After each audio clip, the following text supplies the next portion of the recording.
This week, we reopen our tab over at Cecil Slack's bar, return to Camino with the Bad Batch, and more.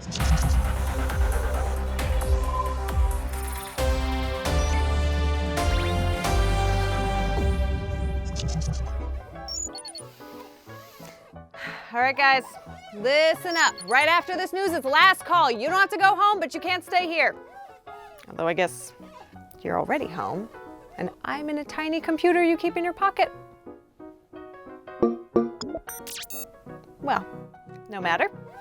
Last call, people. Our friends over at ILMX Lab recently announced their highly anticipated sequel to Star Wars Tales from the Galaxy's Edge is coming this fall and will be called Last Call. But wait, there's more. We've also gotten to take a look at some brand new poster art, and an all-new teaser trailer gave us a glimpse at our favorite antiquities dealer, Doc Ondar, my second favorite Ithorian, and the return of our second favorite Blackspire Outpost barkeeper, Cecil Slack. Don't tell him we said that. Plus, we can meet a handful of new characters when you virtually return to this corner of Batuu. For a closer look at the teaser art and the trailer, along with a whole slew of details on this exciting announcement, run, don't walk, over to StarWars.com/thisweeknow. Unless you're still wearing your VR headset, and then just be careful. There are some very interesting battles heating up over in Star Wars comics next week, and this week we have 2 Marvel previews to mull over. Get it?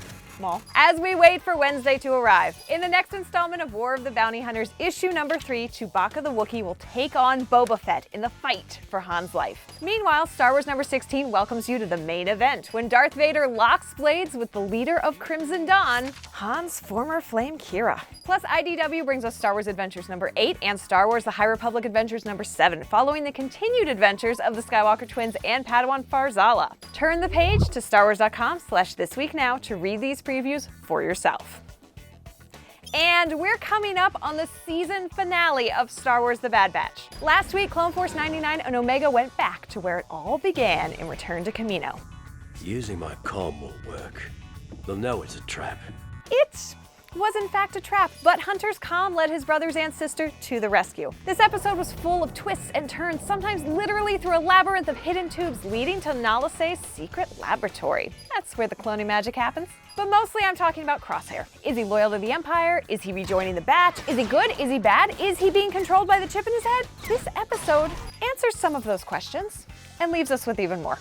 We'll be over here on the edge of our metaphorical seats until the final episode of Season 1 lands tomorrow, only on Disney+.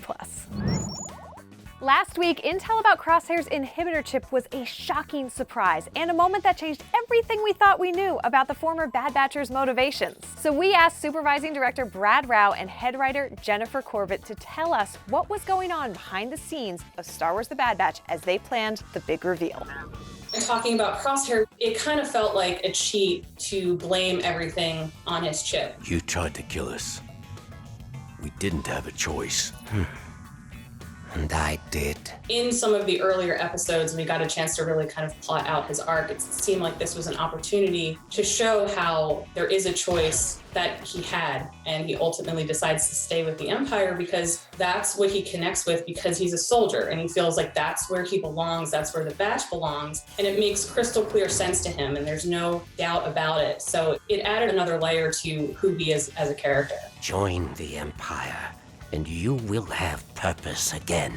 You really don't get who we are, do you? One of the hardest things there is to exactly get that point of view that these guys, in particular Crosshair and Hunter, they really believe what they're saying. If we could get to that point where you can see, oh yeah, good point, Crosshair, good point, Hunter. Neither one of them are right. They just have different points of view. If we could tell that story, it would be more believable than just the science fiction of it, for sure. Don't become my enemy, Crosshair. We never were. That being said, it was a very difficult thing to do, but I think we got a pretty good balance there. Thanks, Brad and Jen. That's it for this week, but for more on these stories and other news from around the galaxy, check out StarWars.com. And be sure to join us right here for This Week in Star Wars every Thursday. Thanks for watching, and may the Force be with you.